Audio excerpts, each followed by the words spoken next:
క్రిస్టియన్గా ఇది నా అనుభవం. అప్పుడప్పుడు నాకు అనిపించేది, నిజమైన దేవుని నమ్మని వారు బాగానే సంపాదిస్తున్నారు, కానీ నిజమైన దేవుని నమ్మిన మనం ఇంకా పేదరికంలో ఉంటున్నాం, ఏంటిలా అని అనుకునేవాణ్ణి. కానీ నా ఆ ప్రశ్నకు దేవుడు తెలియచేసిన సమాధానం ఏంటో తెలుసా? డబ్బు ఉన్నవారు నిజమైన దేవుని సన్నిధిలో ప్రతిరోజు గడిపే అవకాశాన్ని కలిగి లేరు. కానీ నేను పేదవాడినే కావచ్చు, కానీ ప్రతిరోజు ఆయన సన్నిధిలో గడిపే గొప్ప అవకాశాన్ని దేవుడు నాకు ఇస్తున్నారు.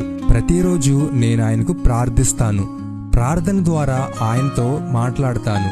నా సమస్యలు ఆయనతో చెప్పుకుంటాను. ఈ సంతృప్తి నాకుంది. ఇలాంటి అనుభవం నిజమైన దేవుని తెలుసుకొని అతనికి ఉండకపోవచ్చు.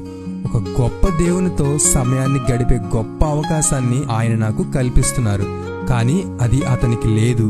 నేను పేదరికంలో ఉన్నా ధనవంతుడైన తండ్రి నాతో ఉన్నారు. ఇంతకంటే గొప్పది ఏదైనా ఉన్నదా? మరి మీకు ఎప్పుడైనా ఇలా అనిపించిందా?